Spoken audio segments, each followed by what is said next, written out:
के शराफत का जमाना है।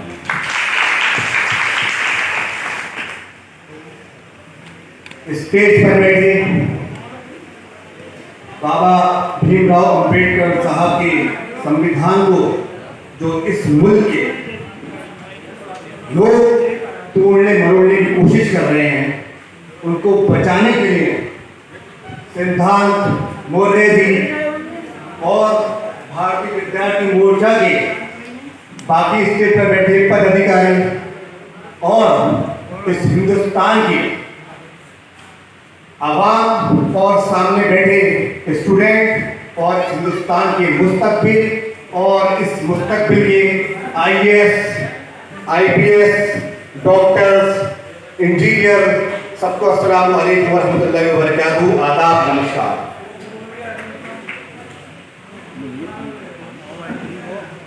मेरा यहाँ पे आने का मकसद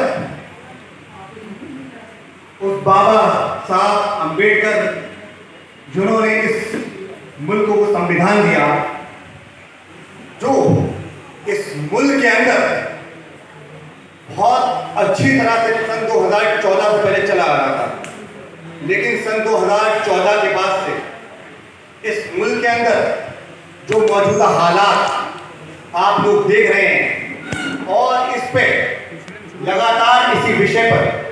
मेरे यहाँ पे बहुत से सीनियर हजरात, बहुत से भाइयों ने लगातार बात की। मैं अपने कुछ चंद अल्फाज को यहाँ पे रखूंगा, और उससे पहले मैं आप लोगों को ये बता दूं कि मैं उस शहर अलीगढ़ से ताल्लुक रखता हूँ, जिस शहर अलीगढ़ में एक यूनिवर्सिटी है जो इस हिंदुस्तान ही नहीं बल्कि पूरी दुनिया की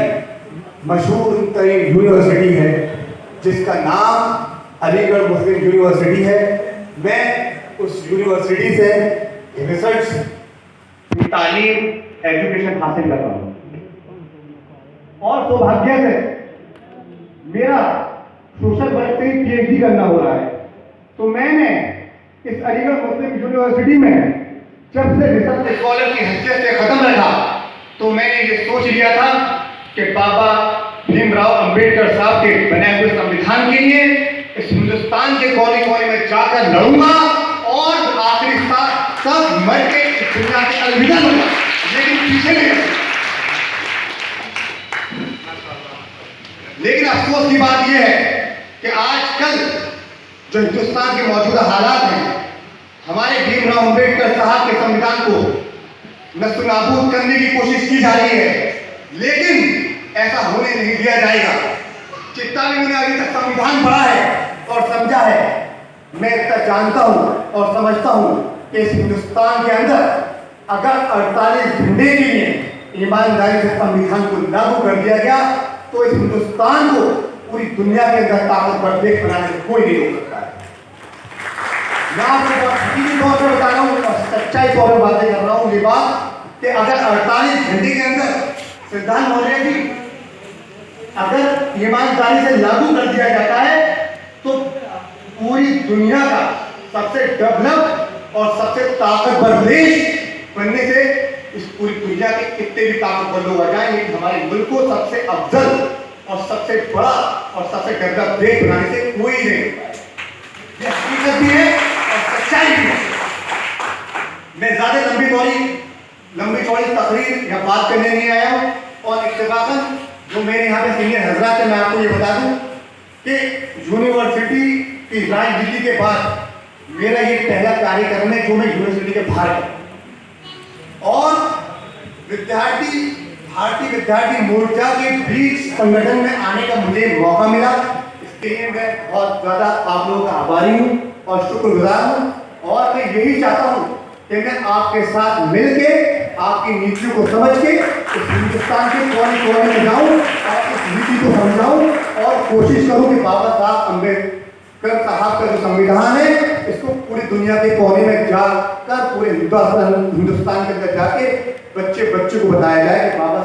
बाबा भीमराव अंबेडकर साहब हमें वो तोहफा दे गए जो हिंदुस्तान ही नहीं बल्कि पूरी दुनिया के अगर ताकत इस खिलाने में लग जाए, तो हम लोग इसको तस्से मस्त नहीं होंगे।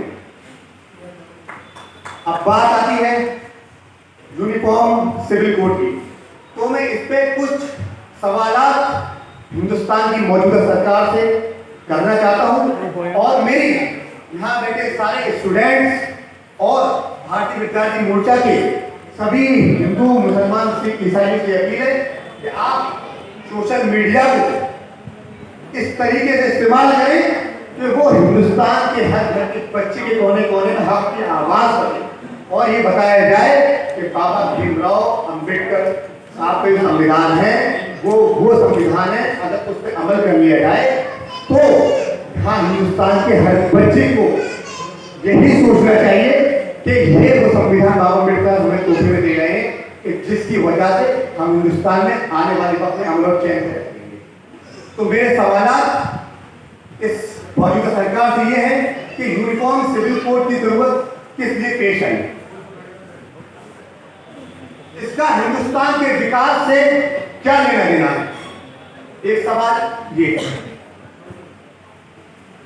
यूनिफॉर्म सिविल कोड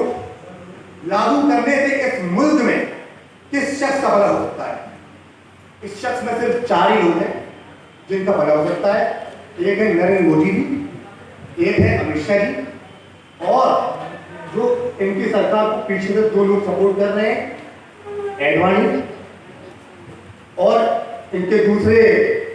उनका अडानी जी। ये पूरे देश को ये 4 लोग हैं जो 2 लोग बेच रहे हैं और 2 खरीद रहे हैं। ये 4 ही लोग हैं जो इस मुल्क को बर्बाद करने की कगार पर ले गए हैं। इससे सिर्फ उन्हीं लोगों का फायदा है और आवाम का इस यूनिफॉर्म सिविल कोड से कोई फायदा नहीं होता है। दूसरी चीज, यूनिफॉर्म सिविल कोड लागू करने का नुकसान सिर्फ मुसलमान ही